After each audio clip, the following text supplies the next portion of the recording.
hal ini. 1. Seorang hamba hendaknya tidak berharap kecuali kepada Allah Subhanahu wa Ta'ala. 2. Seorang hamba hendaknya hanya takut akan dosa-dosanya. 3. Seorang yang bodoh hendaknya tidak merasa malu untuk bertanya. 4. Seorang yang berilmu ketika ditanya tentang sebuah persoalan dan tidak mengetahui jawabannya, hendaknya tidak malu untuk mengatakan, Allah Subhanahu wa Ta'ala yang Maha Mengetahui. 5. Bagi iman, sabar ibarat kepala sebuah tubuh, sehingga tidak sempurna iman seseorang yang tidak memiliki kesabaran. Asy-Syahid Sayyidina Hasan Syababul Jannah radhiyallahu anhu. Tinggalkan apa yang meragukan hatimu, beralihan kepada sesuatu yang tidak meragukan hatimu, karena sesungguhnya kebenaran itu membawa ketenangan di dalam hati. Manusia celaka karena 3 hal, sombong, rakus dan dengki. Sombong adalah penyebab rusaknya agama dan karena sifat inilah iblis mendapat laknat. Rakus adalah musuh bagi hati manusia dan karena sifat inilah Nabi Adam dikeluarkan dari surga. Dengki adalah menuju kejahatan dan karena sifat inilah Kabil membunuh Habil. Asy-Syahid Sayyidina Husain Syababul Jannah radhiyallahu anhu. Bila mana dunia dianggap sesuatu yang sangat berharga, maka sesungguhnya pahala Allah Subhanahu wa Ta'ala adalah lebih berharga dan lebih mulia. Bila mana tubuh ini dirawat hanya untuk menyambut kematian, maka terbunuhnya seseorang dengan pedang di jalan Allah Subhanahu wa Ta'ala lebih utama. Bila mana rizki yang sudah ditentukan, maka sedikitnya keserakahan seseorang dalam berusaha adalah lebih baik. Bila mana harta benda dihimpun hanya untuk ditinggalkan, maka apa gunanya seorang pelit terhadap sesuatu yang pasti ia tinggalkan.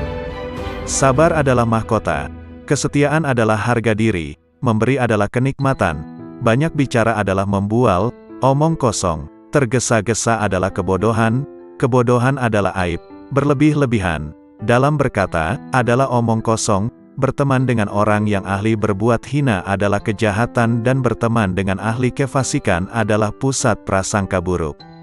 Bila mana dirimu digigit oleh kekejaman massa, maka janganlah kamu mengadu kepada manusia. Dan janganlah kamu meminta selain kepada Allah Tuhan yang Maha Penolong, yang Maha Tahu dan yang Maha Benar.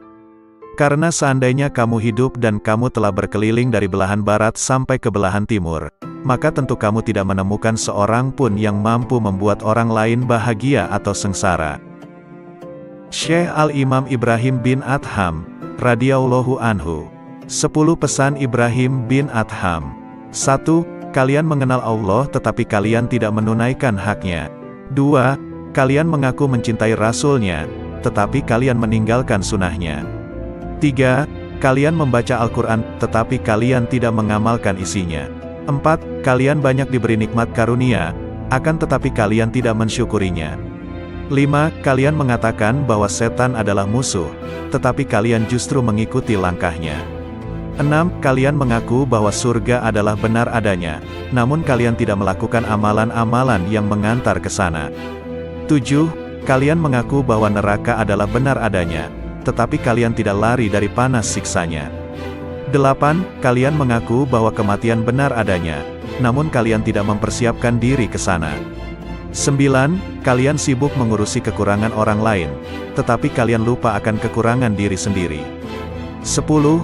Kalian menguburkan jenazah, akan tetapi tidak mau mengambil pelajaran dari peristiwa kematian. Ada 7 perkara yang perlu diingat. 1. Orang yang banyak bicara janganlah kamu harapkan sangat kesadaran hatinya. 2. Orang yang banyak makan janganlah kamu harapkan sangat kata-kata hikmat darinya. 3. Orang yang banyak bergaul dengan manusia janganlah kamu harapkan sangat kemanisan ibadahnya. 4. Orang yang cinta kepada dunia janganlah kamu harapkan sangat husnul hatimahnya. 5. Orang yang memilih berkawan dengan orang yang zalim janganlah kamu harapkan sangat kelurusan agamanya. 6. Orang yang mencari keridhaan manusia janganlah harapkan sangat akan keridhaan Allah Subhanahu wa Ta'ala daripadanya. Sayyidina Al-Imam Ali Zainal Abidin As-Sajjad radhiyallahu anhu. Wahai nafsu, hentikanlah kecondonganmu kepada dunia dan kecenderungan untuk meramaikannya. Tidaklah engkau menjadikan sebagai pelajaran terhadap para pendahulumu yang telah ditelan bumi serta para sahabatmu yang telah membuatmu bersedih karena kepergiannya. Demikian juga kawan-kawanmu yang telah berpindah ke dalam tanah.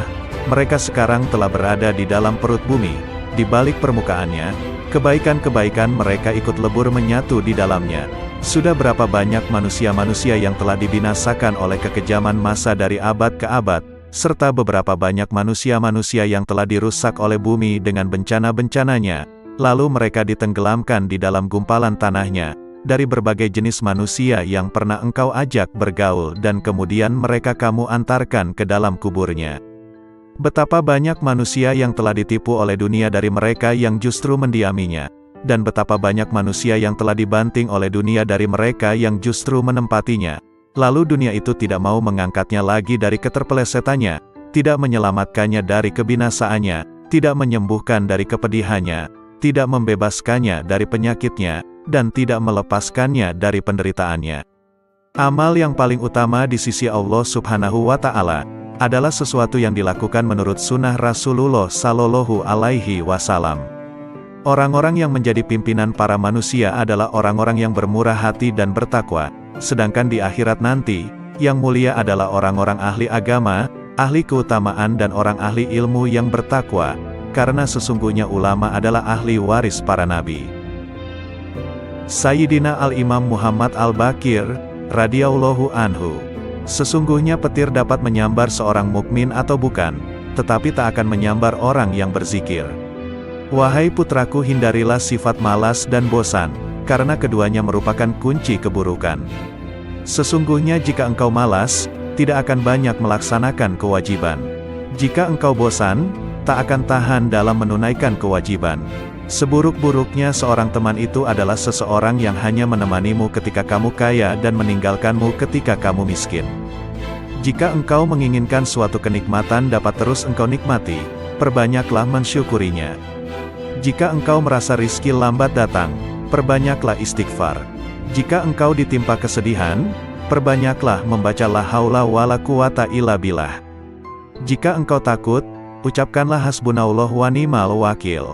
Jika engkau kagum terhadap sesuatu, ucapkanlah Masya Allah, la quwata illa billah. Jika engkau dikhianati, bacalah wa ufawidu amri ilallah, innallaha basirun bil ibad. Jika engkau ditimpa kesumpekan, ucapkanlah la ilaha illa anta subhanaka inni kuntu minas zalimin.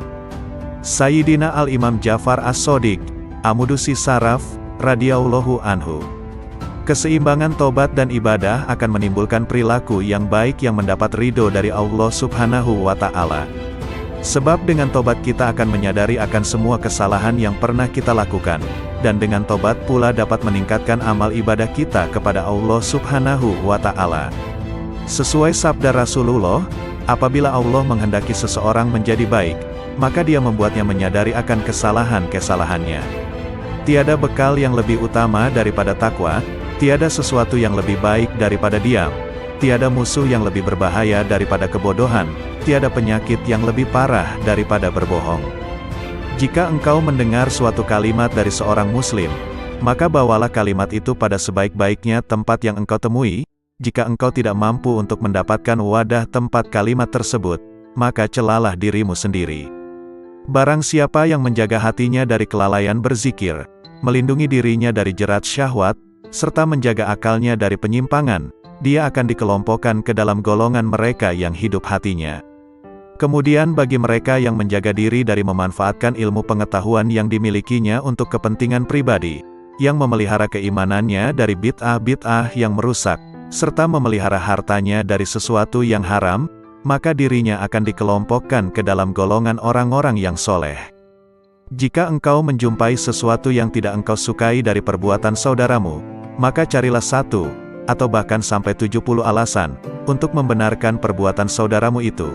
Jika engkau masih belum mendapatkannya, maka katakanlah, semoga ia mempunyai alasan tertentu, kenapa berbuat demikian, yang aku tidak mengetahuinya. Duhai anakku, barang siapa membuka aib orang lain, maka aib keturunannya akan tersingkap. Barang siapa menghunus pedang seorang yang bengis, maka dia akan terbunuh darinya. Barang siapa menggali lubang untuk mencelakakan saudaranya, maka dia sendiri yang akan terjerumus ke dalamnya. Barang siapa memasuki tempat-tempat yang biasa dikunjungi orang-orang bodoh, maka dia akan direndahkan. Barang siapa bergaul dengan ulama, dia akan dimuliakan. Dan barang siapa memasuki tempat-tempat kemaksiatan, maka dia akan dituduh berbuat maksiat. Imam Hasan Basri, radhiyallahu anhu, hidup di dunia bagaikan ular berbisa yang lembut sentuhannya dan racunnya akan mematikan. Berhati-hatilah hidup di dunia yang penuh pesona, rayuan dan godaan. Engkau tidak akan memperoleh hakikat iman selama engkau mencela seseorang dengan sebuah aib yang ada pada dirimu sendiri. Perbaikilah aibmu, baru kemudian engkau perbaiki orang lain. Setiap kau perbaiki satu aibmu, maka akan tampak aib lain yang harus kau perbaiki. Akhirnya kau sibuk memperbaiki dirimu sendiri. Dan sesungguhnya hamba yang paling dicintai Allah Subhanahu wa Ta'ala adalah dia yang sibuk memperbaiki dirinya sendiri. Sepanjang sejarah kehidupan manusia, tidak ada hari seperti hari kiamat, hari di mana aib terbuka dan mata menangis. Orang zuhud itu mempunyai 3 syarat. 1. Sedikit sekali menggemari dunia, sederhana dalam menggunakan segala miliknya, menerima apa yang ada, juga tidak merisaukan segala sesuatu yang tidak ada, akan tetapi giat dalam bekerja, karena bekerja adalah mencari rizki, sedangkan mencari rizki, suatu kewajiban. 2. Pujian dan celaan adalah hal yang sama, tidak bergembira bila mendapat pujian, juga tidak bersedih jika mendapat celaan atau hinaan. 3. Mengutamakan ridho Allah Subhanahu wa Ta'ala daripada ridho manusia atau merasa tenteram jiwanya bersama Allah Subhanahu wa Ta'ala dan merasa bahagia sebab dapat mentaati semua tuntutannya. Imam Muhammad Asy-Syafi'i, radhiyallahu anhu, cintailah orang soleh, karena mereka memiliki kesolehannya. Cintailah Nabi Muhammad sallallahu alaihi wasallam, karena dia kekasih Allah Subhanahu wa Ta'ala, dan cintailah Allah Subhanahu wa Ta'ala, karena dia kecintaan Nabi dan orang soleh. Dunia adalah tempat yang licin dan menggelincirkan, rumah yang hina, bangunan-bangunannya akan runtuh, penghuninya akan beralih ke kuburan, perpisahan dengannya adalah sesuatu keniscayaan, kekayaan di dunia sewaktu-waktu bisa berubah menjadi kemiskinan, bermegah-megahan adalah suatu kerugian, maka memohonlah perlindungan Allah Subhanahu wa Ta'ala, terimalah dengan hati yang lapang segala karunia-Nya. Jangan terpesona dengan kehidupanmu di dunia sehingga meninggalkan kehidupan akhirat. Ketahuilah, sesungguhnya hidupmu di dunia akan sirna, dindingnya juga miring dan hancur, maka perbanyaklah perbuatan baik dan janganlah terlalu banyak berangan-angan. Menganggap benar dengan hanya satu pandangan merupakan suatu bentuk ketertipuan. Berpegangan dengan suatu pendapat itu lebih selamat daripada berkelebihan dan penyesalan. Melihat dan berpikir, keduanya akan menyingkap keteguhan hati dan kecerdasan. Bermusyawarah dengan orang bijak merupakan bentuk kemantapan jiwa dan kekuatan mata hati. Ketahuilah bahwa orang yang jujur kepada Allah Subhanahu wa Ta'ala, ia akan selamat.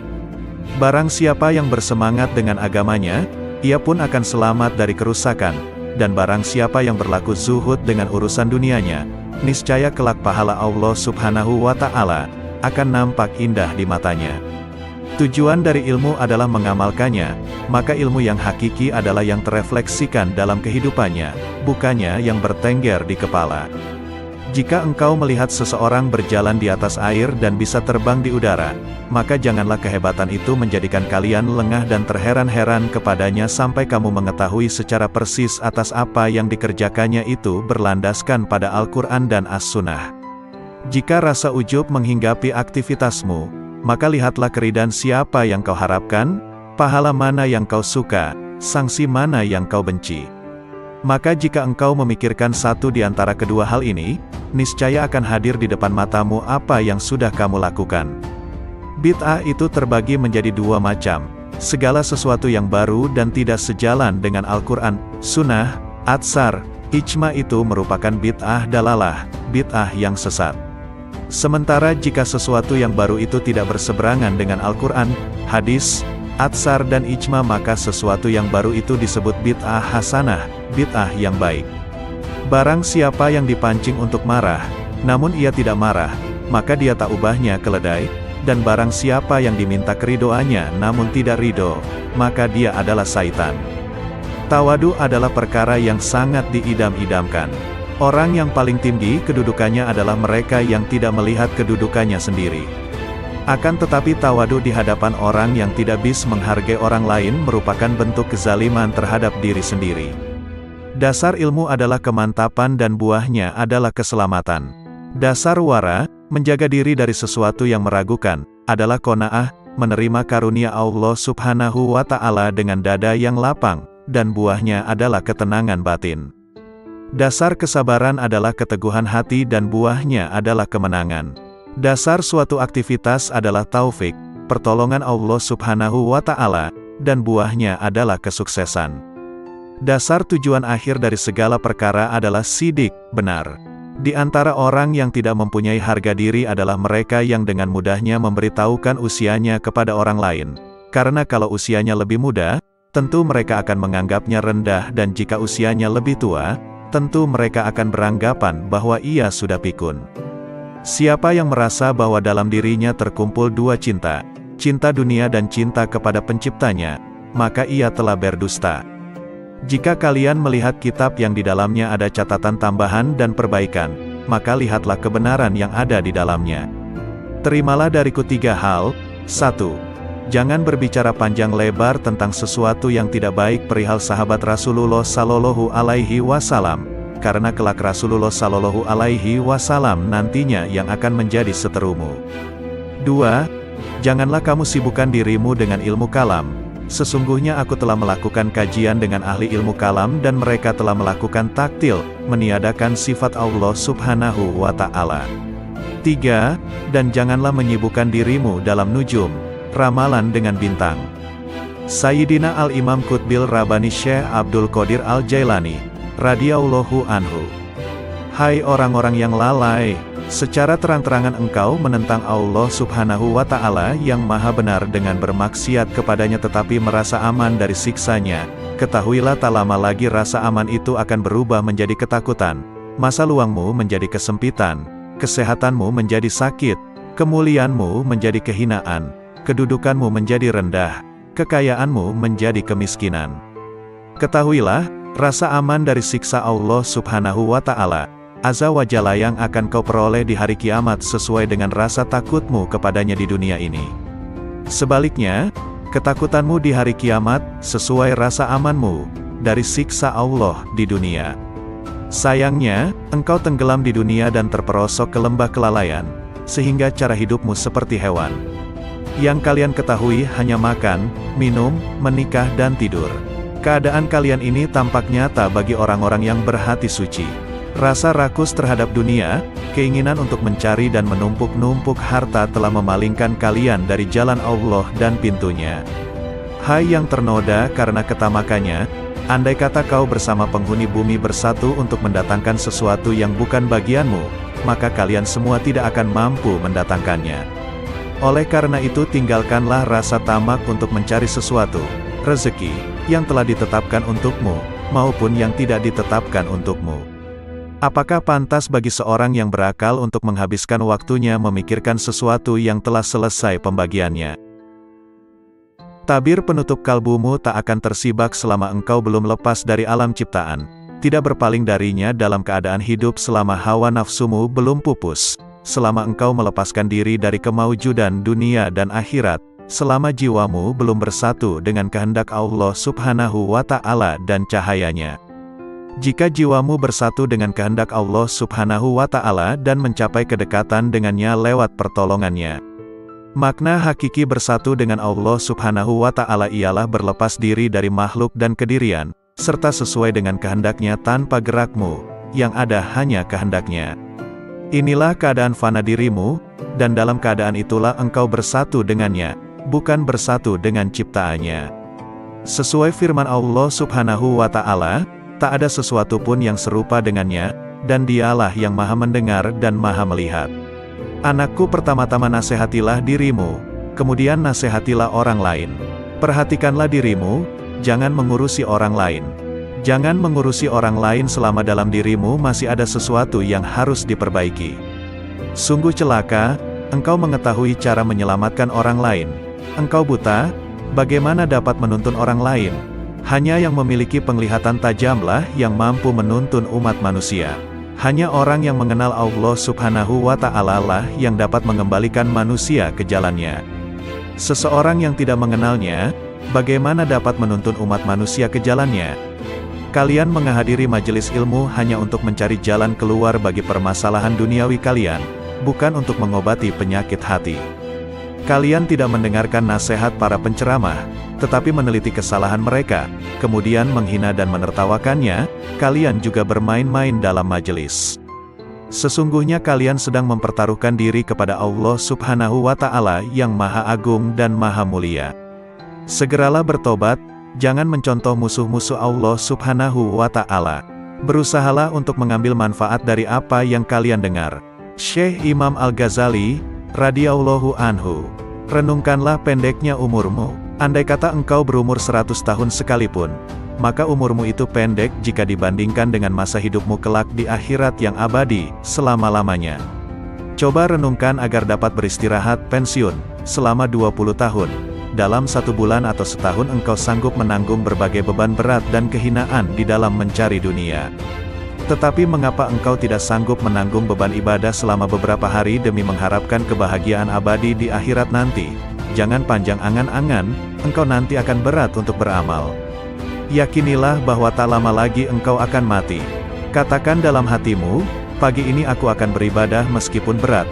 Siapa tahu nanti malam aku mati. Malam ini aku akan sabar beribadah. Siapa tahu besok aku mati. Sebab, kematian tidak datang pada waktu, keadaan dan tahun tertentu, yang jelas pasti ia datang. Oleh karena itu, mempersiapkan diri menyambut kedatangan maut lebih utama daripada mempersiapkan diri menyambut dunia. Bukankah kau menyadari betapa pendek hidupmu di dunia? Bukankah bisa jadi ajalmu hanya tersisa 1 tarikan dan hembusan nafas atau 1 hari? Setiap hari lakukanlah hal ini dan paksakan dirimu untuk sabar beribadah kepada Allah Subhanahu wa Ta'ala. Andai kata engkau ditakdirkan untuk hidup selama 50 tahun dan kau biasakan dirimu untuk sabar beribadah, nafsumu akan tetap berontak, tetapi ketika maut menjemput kau akan berbahagia selama-lamanya. Tetapi, ketika engkau tunda-tunda dirimu untuk beramal, dan kematian datang di waktu yang tidak kau perkirakan. Kehidupan seorang muslim tidak dapat dicapai dengan sempurna, kecuali mengikuti jalan Allah yang dilalui secara bertahap. Tahapan-tahapan itu antara lain, tobat, sabar, fakir, zuhud, tawakal, cinta, makrifat dan ridha. Karena itu seseorang yang mempelajari tasawuf wajib mendidik jiwa dan akhlaknya. Sementara itu, hati adalah cermin yang sanggup menangkap makrifat. Dan kesanggupan itu terletak pada hati yang suci dan jernih. Berbicara tentang nasihat, kulihat diriku tak pantas untuk memberikannya. Sebab, nasihat seperti zakat, nisyabnya adalah kemampuan untuk memetik nasihat itu bagi dirinya sendiri. Seseorang yang belum mencapai nisyab, bagaimana ia akan mengeluarkan zakat? Dan seorang yang tak memiliki cahaya, bagaimana dapat dijadikan sebagai alat penerang oleh orang lain? Bagaimana bayangan akan lurus jika kayunya bengkok? Allah Subhanahu wa Ta'ala mewahyukan kepada Isa bin Maryam alaihi salam, nasihatilah dirimu, jika kau mampu memetik nasihat, maka nasihatilah orang lain. Jika tidak, maka malulah kepadaku, barang siapa hendak mengetahui aib-aibnya, maka ia dapat menempuh 4 jalan berikut. 1. Duduk di hadapan seorang guru yang mampu mengetahui keburukan hati dan berbagai bahaya yang tersembunyi di dalamnya. Kemudian ia memasrahkan dirinya kepada sang guru dan mengikuti petunjuknya dalam bermujahadah membersihkan aib itu. Ini adalah keadaan seorang murid dengan syekhnya dan seorang pelajar dengan gurunya. Sang guru akan menunjukkan aib-aibnya dan cara pengobatannya, tapi di zaman ini guru semacam ini langka. 2. Mencari seorang teman yang jujur, memiliki basiroh, mata hati yang tajam, dan berpegangan pada agama. Ia kemudian menjadikan temannya itu sebagai pengawas yang mengamati keadaan, perbuatan, serta semua aib batin dan zohirnya, sehingga ia dapat memperingatkannya. Demikian inilah yang dahulu dilakukan oleh orang-orang cerdik, orang-orang terkemuka dan para pemimpin agama. 3. Berusaha mengetahui aib dari ucapan musuh-musuhnya. Sebab pandangan yang penuh kebencian akan berusaha menyingkapkan keburukan seseorang. Bisa jadi manfaat yang diperoleh seseorang dari musuh yang sangat membencinya dan suka mencari-cari kesalahannya adalah lebih banyak dari teman yang suka bermanis muka, memuji dan menyembunyikan aib-aibnya. Namun, sudah menjadi watak manusia untuk mendustakan ucapan musuh-musuhnya dan menganggapnya sebagai ungkapan kedengkian. Tetapi, orang yang memiliki mata hati jernih mampu memetik pelajaran dari berbagai keburukan dirinya yang disebutkan oleh musuhnya. 4. Bergaul dengan masyarakat. Setiap kali melihat perilaku tercela seseorang, maka ia segera menuduh dirinya sendiri juga memiliki sifat tercela itu. Kemudian ia tuntut dirinya untuk segera meninggalkannya. Sebab, seorang mukmin adalah cermin bagi mukmin lainnya. Ketika melihat aib orang lain ia akan melihat aib-aibnya sendiri. Sangat jauh jika bermaksud memaknai sehat atau kenyang tanpa mengalami sendiri rasa sehat atau kenyang. Mengalami mabuk lebih jelas daripada hanya mendengar tentang arti mabuk, meskipun yang mengalaminya mungkin belum pernah mendengar teori mabuk. Maka mengetahui arti dan syarat-syarat zuhud tidak sama dengan bersifat zuhud. Kehidupan seorang muslim tidak dapat dicapai dengan sempurna, kecuali mengikuti jalan Allah Subhanahu wa Ta'ala yang dilalui secara bertahap. Tahapan-tahapan itu antara lain, tobat, sabar, fakir, zuhud, tawakal, cinta, makrifat dan ridha. Karena itu seseorang yang mempelajari tasawuf wajib mendidik jiwa dan akhlaknya. Sementara itu, hati adalah cermin yang sanggup menangkap makrifat. Dan kesanggupan itu terletak pada hati yang suci dan jernih. Sayyidina Al-Imam Syekh Abu Hasan Ali Asy-Syadzili, radhiyallahu anhu. Jika kasyaf bertentangan dengan Al-Quran dan Sunnah, tinggalkanlah kasyaf dan berpeganglah pada Al-Quran dan Sunnah. Katakan pada dirimu sesungguhnya Allah Subhanahu wa Ta'ala menjamin keselamatan saya dalam kitabnya dan sunnah rasulnya dari kesalahan, bukan dari kasyaf, ilham, maupun musyahadah sebelum mencari kebenarannya dalam Al-Quran dan sunnah terlebih dahulu. Jika engkau menginginkan bagian dari anugerah para wali, berpalinglah dari manusia kecuali dia menunjukkanmu kepada Allah Subhanahu wa Ta'ala dengan cara yang benar dan tidak bertentangan dengan Al-Quran dan sunnah. Manakala zikir terasa berat di lisanmu, sementara pintu kontemplasi tertutup, ketahuilah bahwa hal itu semata-mata karena dosa-dosamu atau kemunafikan dalam hatimu. Tak ada jalan bagimu, kecuali bertaubat, memperbaiki diri, hanya menggantungkan diri kepada Allah Subhanahu wa Ta'ala dan ikhlas beragama. Ketuklah pintu zikir dengan hasrat dan sikap sangat membutuhkan kepada Allah Subhanahu wa Ta'ala melalui kontemplasi, menjauhkan diri segala hal selain Allah Subhanahu wa Ta'ala. Lakukanlah dengan menjaga rahasia batin, agar jauh dari bisikan nafsu dalam seluruh nafas dan jiwa, sehingga kalian memiliki kekayaan rohani. Tuntaskan lisanmu dengan berzikir, hatimu untuk tafakur dan tubuhmu untuk menuruti perintahnya. Dengan demikian, kalian bisa tergolong orang-orang soleh. Sayyidina Al-Imam Muhammad Maula Ad-Dawilai radhiyallahu anhu. Sesungguhnya aku tidak takut miskin, sebab yakin bahwa karunia Allah lebih dekat dari yang di tanganku. Sesungguhnya aku tidak membenci kematian, sebab yang membenci kematian berarti membenci bertemu dengan Allah Subhanahu wa Ta'ala. Aku tidak pernah membenci tamu, meskipun tidak memiliki sesuatu yang dapat aku hidangkan. Syekh Abdurrahman Assegaf berkata, bila mana ayahku sedang membaca satu ayat Al-Quran, maka lidah beliau seolah-olah menjadi bara. Dan tak lama kemudian akan terlihat bibir beliau terbakar, karena dahsyatnya rasa khauf beliau kepada Allah Subhanahu wa Ta'ala. Dan ayahandaku pernah berkata kepadaku, kalau sekiranya lidahku berada di luar badanku ketika aku sedang membaca ayat Al-Quran niscaya akan aku bakar lidahku dengan tanganku sendiri sebagai peringatan bagi diriku sendiri agar bertakwa kepada Allah Subhanahu wa Ta'ala. Sayyidina Al-Imam Al-Quds Syekh Abdurrahman As-Segaf, radhiyallahu anhu. Al-Muqaddam Ats-Tsani li As-Sa'adati Ba'alawi. Semua manusia membutuhkan ilmu, ilmu membutuhkan amal, amal membutuhkan akal. Akal membutuhkan taufik dan taufik adalah pemberian Allah Subhanahu wa Ta'ala. Setiap ilmu tanpa amal, maka batil. Setiap ilmu dan amal tanpa niat, maka tiada bernilai. Setiap ilmu, amal dan niat tanpa sesuai dengan sunnah, maka tertolak. Setiap ilmu, amal, niat dan sesuai sunnah, tanpa wara, maka suatu kerugian. Dikhawatirkan pelakunya akan kehilangan semuanya di saat hari ditimbangnya amal. Janganlah engkau beranggapan bahwa amalan-amalan lahirmu itu bernilai. Sedikit dari amalan batin lebih baik dari lautan amalan lahir. Obatnya hati adalah tidak tergantung pada makhluk. Barang siapa yang tidak mempunyai wirid, maka ia seperti monyet. Barang siapa yang tidak menelaah dan mempelajari kitab Ihya, maka ia tidak punya rasa malu. Al-Imam Muhyin Nufus Al-Habib Abdullah Al-Aidrus Akhbar, radhiyallahu anhu. Di antara waktu yang bernilai tinggi, merupakan pembuka pembendaharaan ilahi, di antara zuhur dan asyar, maghrib dan isya dan tengah malam terakhir sampai ba'da subuh.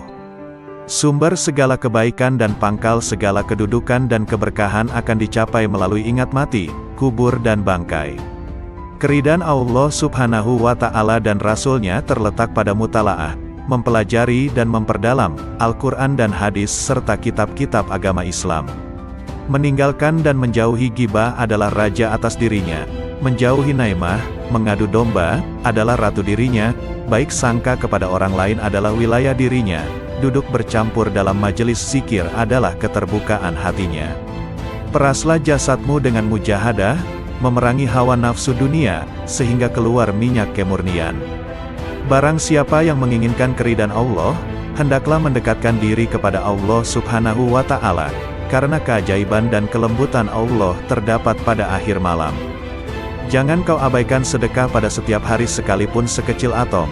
Perbanyaklah baca Al-Quran setiap siang dan malam hari. Ciri-ciri orang yang bahagia adalah mendapatkan taufik dalam hidupnya, banyak ilmu dan amal serta baik perangai maupun tingkah lakunya. Orang yang berakal adalah yang diam, tidak bicara sembarangan. Orang yang takut pada Allah Subhanahu wa Ta'ala adalah orang yang banyak sedih, merasa bersalah. Orang yang roja, mengharap ridho Allah Subhanahu wa Ta'ala, adalah orang yang banyak melakukan ibadah. Orang yang mulia adalah yang bersungguh-sungguh dalam kebaikan dan ridho Allah Subhanahu wa Ta'ala yang didambakan hidupnya.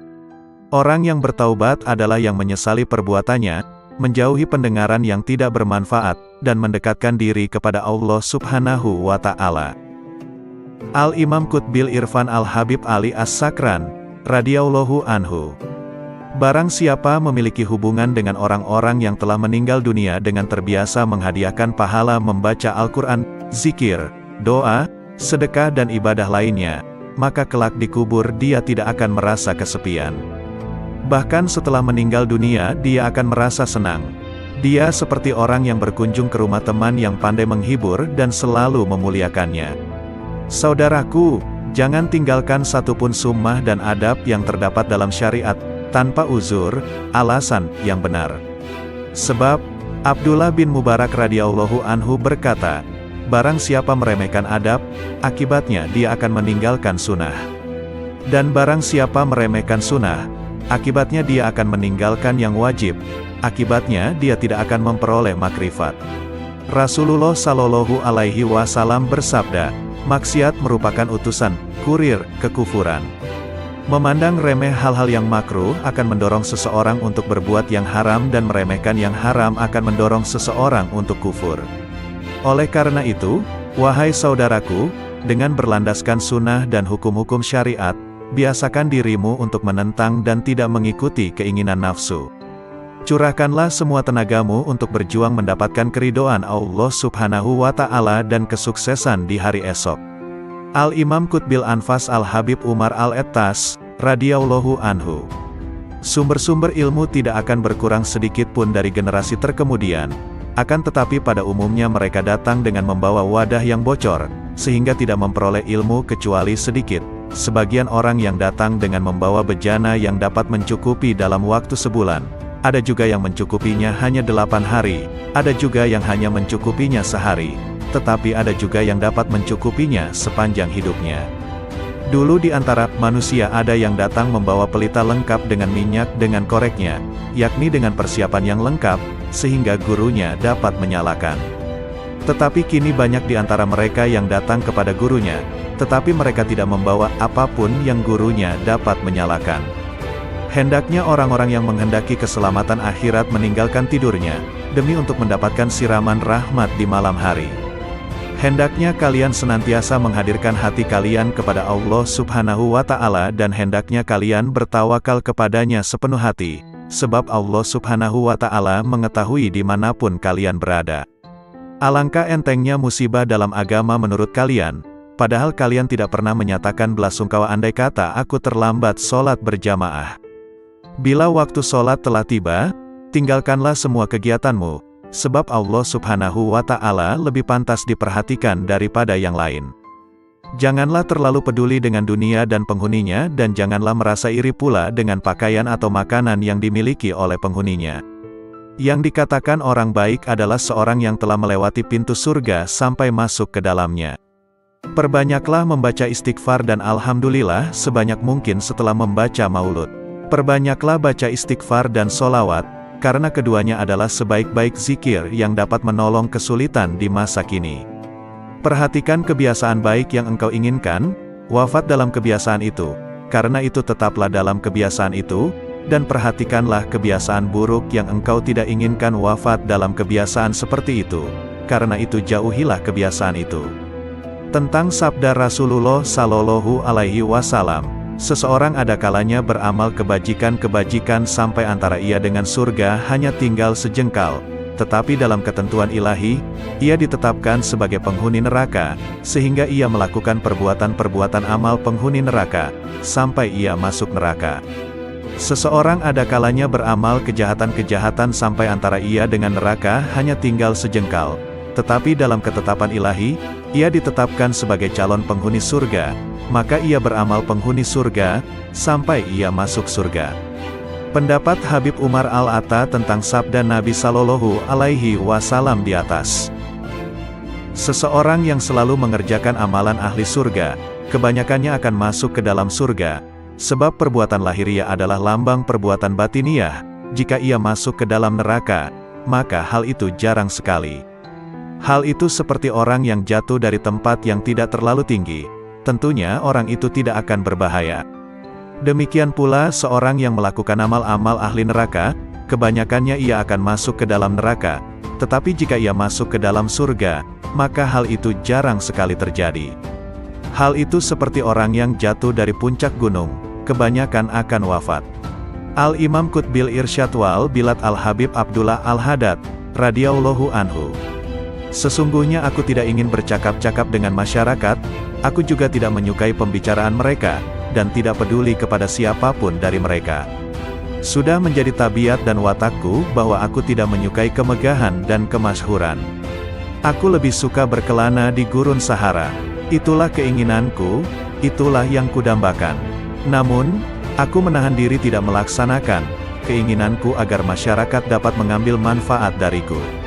Ketahuilah, amal yang bernilai tinggi adalah amal yang dianggap kecil dan dipandang remeh oleh nafsu. Adapun amal yang dipandang mulia dan bernilai oleh nafsu, pahalanya dapat sirna, baik karena pelakunya, amalnya itu sendiri ataupun karena orang lain yang berada sekitarnya. Di zaman ini kita harus berhati-hati, sebab zaman ini adalah zaman syubhat. Para ulama menyatakan, tidak sepatutnya seorang yang berilmu bingung membedakan yang baik dan buruk. Sebab, kebaikan dan keburukan adalah dua hal yang sangat jelas. Setiap orang dapat membedakannya. Seorang berilmu ketika harus memilih satu di antara dua kebaikan atau dua keburukan, maka dia akan memilih kebaikan yang terbaik dan meninggalkan keburukan yang terburuk. Ikut langkah-langkah ulama salaf, ulama terdahulu, akan membuahkan kebaikan yang amat besar, walaupun si pengikut bukan tergolong ahli batin. Tetapi jika ia serasikan langkahnya dengan ulama salaf, maka ia akan mendapatkan seperti apa yang didapat oleh mereka para salaf solihin. Jika satu zaman itu rusak, maka wajiblah bagi mereka yang hidup di zaman itu, untuk mengikuti jejak langkah ulama salaf solihin.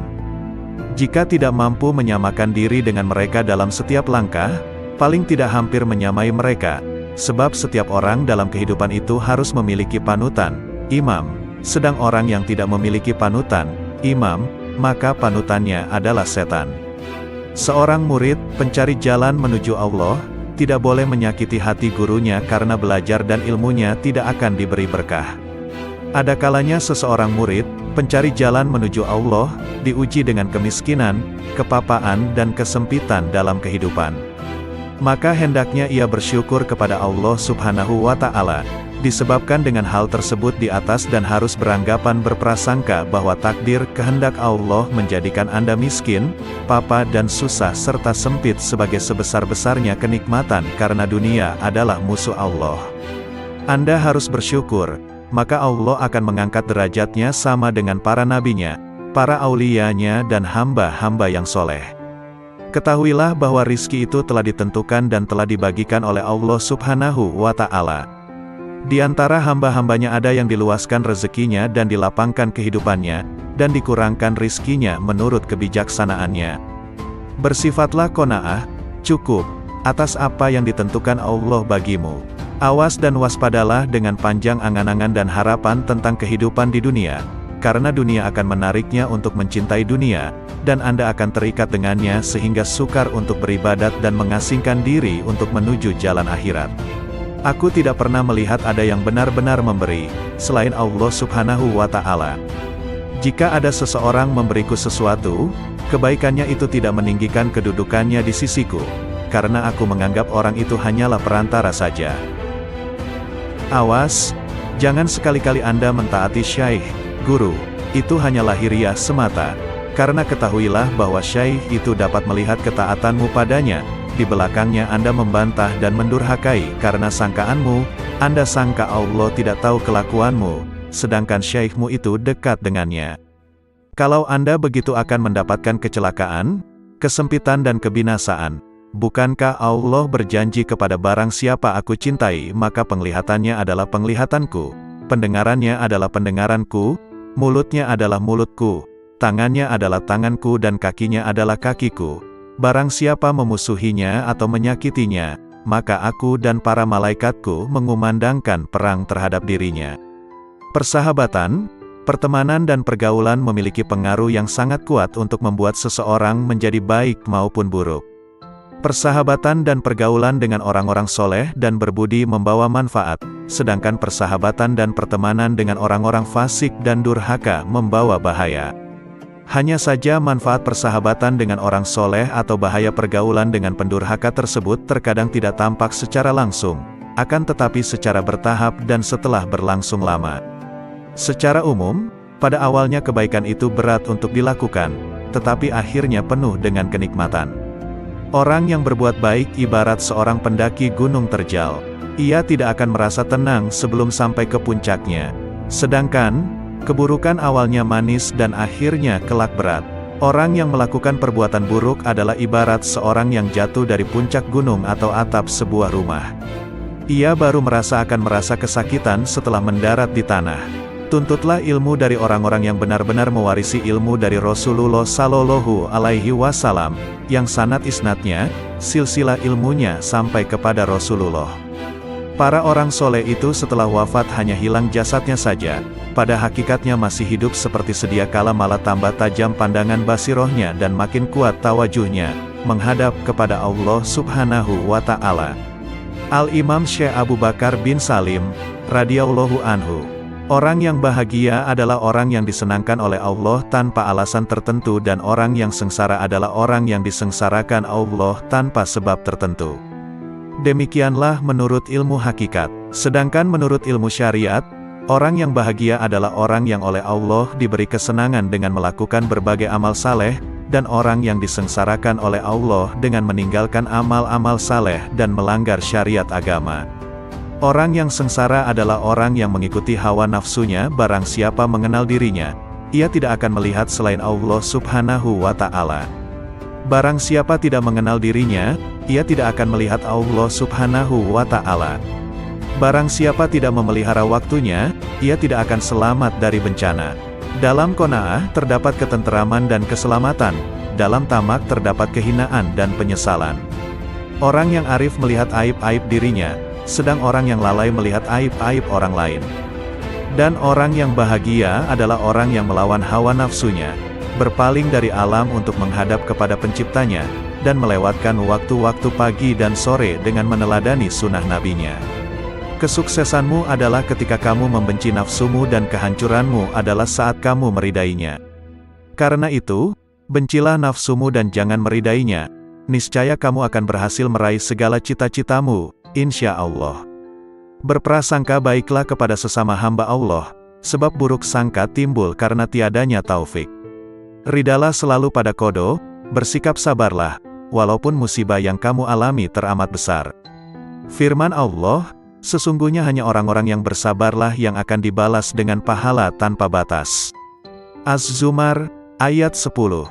Ketahuilah oleh kalian, sesungguhnya Allah Subhanahu wa Ta'ala bertajalli, mengagungkan dirinya, di hati para kekasihnya, para kaum arifin, karena mereka menghapus selainnya di hati mereka dan mereka menghilangkan selain Allah Subhanahu wa Ta'ala dalam pandangan mereka terhadap semesta dan pada setiap kejadiannya bahwa semuanya adalah semata-mata ciptaan Allah Subhanahu wa Ta'ala, dan mereka melalui siang, pagi serta sore hari selalu dalam keadaan taat kepadanya.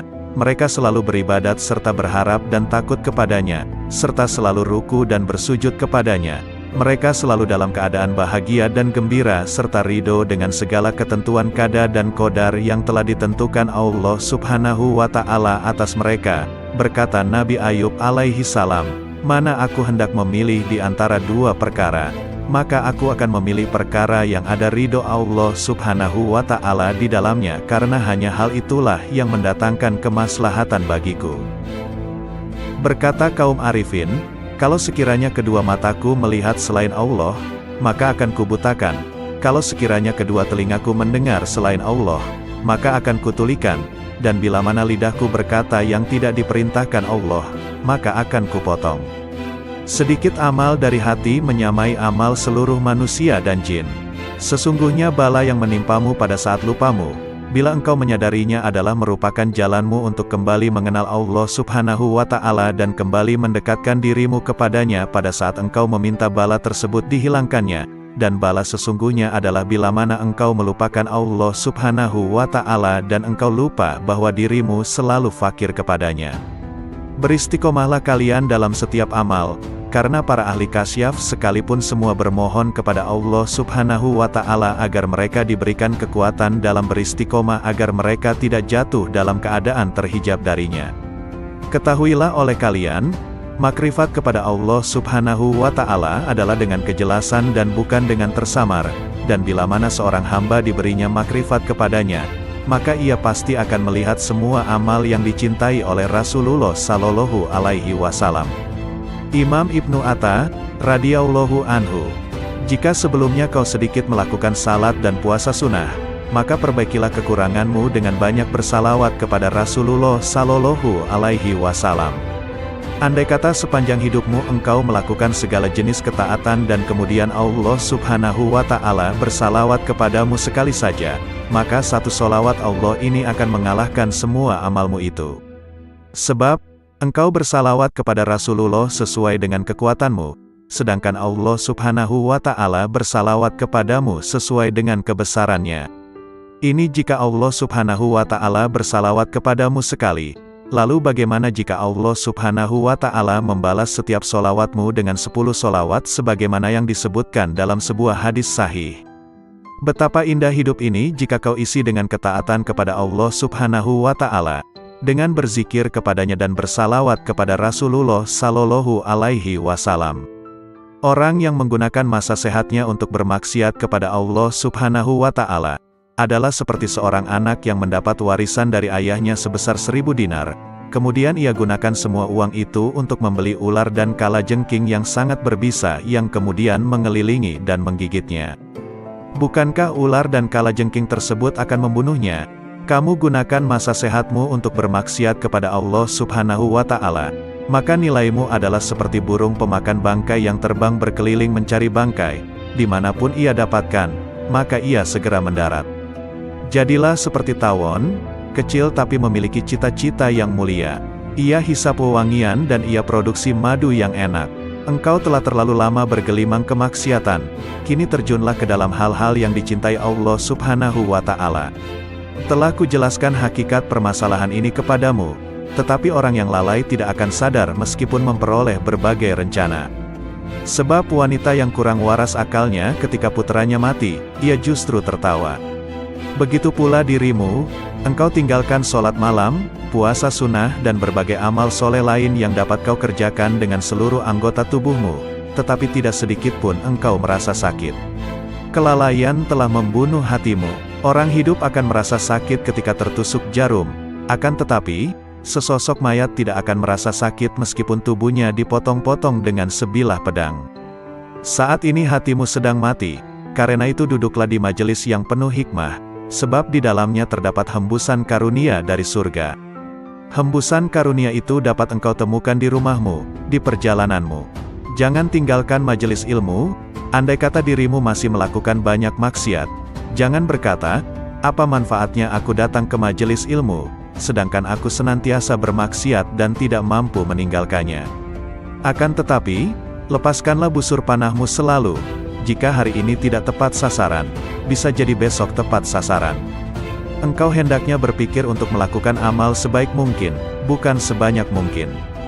Banyak amal jika tidak dilakukan dengan baik adalah seperti pakaian yang banyak jumlahnya, tetapi harganya murah harganya. Sedangkan sedikit amal tetapi berkualitas, dikerjakan dengan baik, adalah seperti sedikit pakaian tetapi mahal harganya. Amal yang berkualitas, dikerjakan dengan baik, adalah seperti sebuah intan berlian, kecil bentuknya tetapi mahal harganya. Orang yang menjadikan hatinya selalu ingat kepada Allah Subhanahu wa Ta'ala dan berjuang untuk melindungi hatinya dari pengaruh hawa nafsu, maka itu lebih utama daripada banyak melakukan